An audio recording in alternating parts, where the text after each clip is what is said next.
Je verrai et manifesterai volontiers ma gloire. L'économie actuelle n'est peut-être pas performante parce que nous n'avons pas mis Dieu en premier dans nos finances. Il faut rendre à Dieu ce qui est à Dieu et à César ce qui est à César. Parfois, nous avons beaucoup donné à César et rien à Dieu. Dieu ne refuse jamais la bénédiction, il aime bénir ses enfants, ce qui se passe c'est que notre attitude fait que la bénédiction ne coule pas. Dans nos vies, nous ne lui donnons pas l'espace que Dieu demande dans nos vies. Devenez membre de la chaîne et AIDEZNOUS à propager la parole de Dieu dans le monde entier. Samedi 16 mars 2024. Si vous croyez en la puissance de Dieu, commentez 11. En raison de cette situation, le peuple d'Israël a changé son attitude après réflexion et Dieu a commencé à déchaîner ses bénédictions sur lui. Le chapitre 1.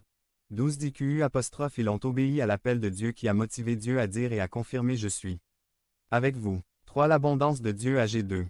Si aujourd'hui vous qualifiez votre vie spirituelle et vos finances de déficientes, soyez encouragés, Dieu a une grande surprise pour vous, Dieu veut vous bénir abondamment. Des versets 1 à 5 du chapitre 2, Dieu appelle le peuple à se mettre au travail. En d'autres termes, Dieu tient son peuple pour responsable et s'engage à œuvrer dans le processus de bénédiction.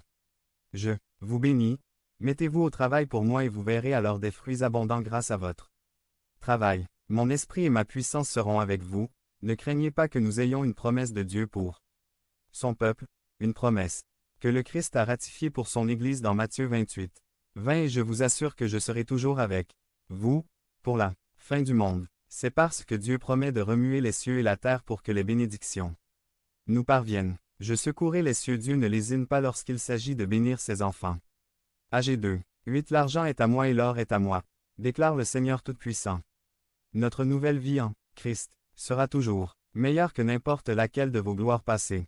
La seule chose que Dieu nous demande, c'est une adoration pure, sincère et surtout authentique.